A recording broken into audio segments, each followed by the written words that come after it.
us a little introduction about yourself, what you guys are doing, and your background?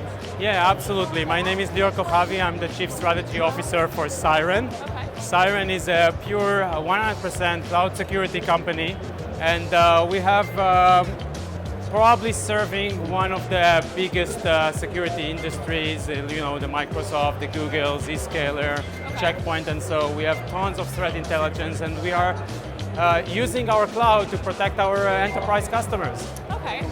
Are there any specific themes that you're seeing that customers are coming to you about, challenges they may have? Yeah, absolutely. One of the things that we've identified in the last year or so, and specifically in the last several months, we have a secure email gateway. We have ways to protect people from their email attack. Okay. But email are still coming into their mailboxes, specifically in Office 365. And in specific, we are talking about phishing. Okay. Phishing become a kind of a habit, like almost like the malware it's kind of industry. The norm almost, eh? It's like it's a normal, yeah, and fraud and phishing and all the bad stuff that is happening. Despite all the level of security today, it's still sitting in our mailboxes. It's annoying as a consumer and definitely annoying as an enterprise that may grab our credentials. So, with that being said, is there anything that your company is doing to try and combat that? Yeah, absolutely. What we are thinking with all of our threat intelligence is what we have identified is that since the application moved to the cloud and the data moved to the cloud, why don't we move our gears into the cloud as well, the security, and sit at the inbox level. Okay. So instead of protecting, or in addition, as a supplement of protecting in the gateway, we should sit in the inbox. When I sit in the inbox, I learn your habits. I know that's a good thing. I don't know, how do you communicate? What's the language? If you're bold or not bold? Who do you answer fast? Who you don't answer? What do you move to your spam folder? And I can keep looking into your mailbox in conversation. I can have better threat intelligence every day. I'm not pressured from time. Okay. Because, I'm not in a gateway to take a decision. Yeah. I can look into that second after it hits your mailbox. Amazing. 10 seconds after, a day after, Okay. I'm become smarter because I have more and more threat intelligence. Yeah, the more intelligence you have, the more you And can... specifically, I can claw back stuff from your mailbox and also from your other colleague that you may contaminated. Really? Absolutely, because I have access to the mailboxes so I can remediate. Okay. I can basically create in one event, think about 10,000, 20,000 big organization, someone being affected, I can have similarity and clean all the other mailboxes as well. Okay. And yes, and here is what else I can do in that inbox. I can also involve the users as a kind of a crowdsourcing. Okay, so how do you do that? Tell me. Are you using Waze? Yeah, all the time. So if I and you travel from A to B, Yeah. and you think there is a traffic jam, what will you do? I alert it. I tell them. So why don't you do that in phishing? It's a great point. So Why don't I do that? You should. Why shouldn't we use the end users for crowdsourcing? If you think So about the then multiplier effect, sorry. No, go right ahead. I was just going to say, so when I'm telling you this, am I telling you so that you can help my company or all companies? How does it work?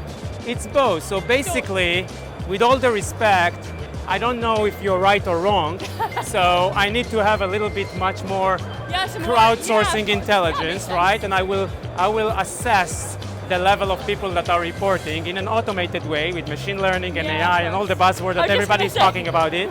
You have every single buzzword. I have all the buzzwords, and when I identify a correlation between something that is fishy, right, then I will be able to respond to that, to your point, not only for the person that's been reported, also for his organization and also for others that haven't been even aware that there is a traffic jam. So, hey, watch out.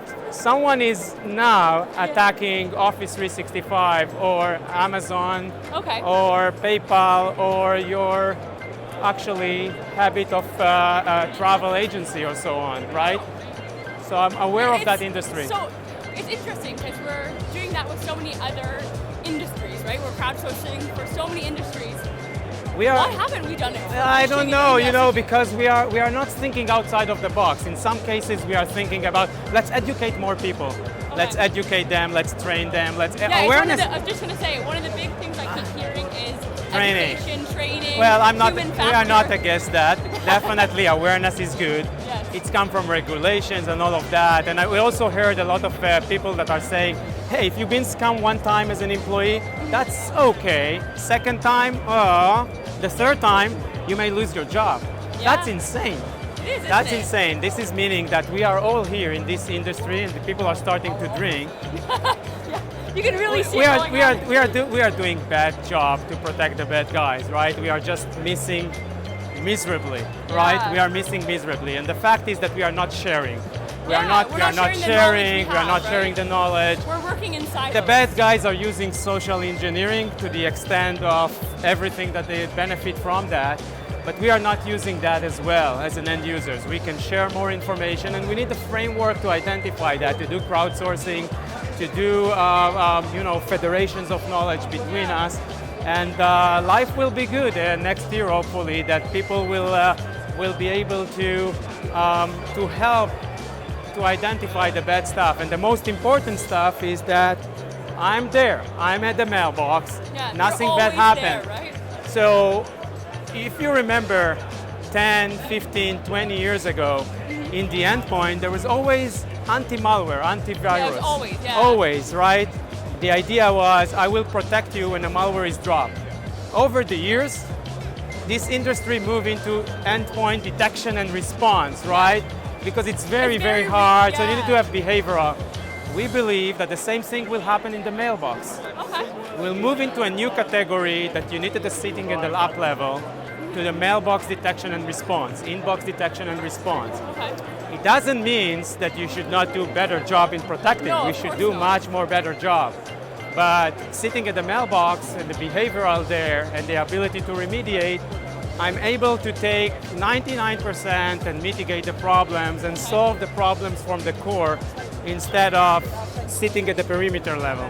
Wow. Well, thanks so much for this. It's been really interesting.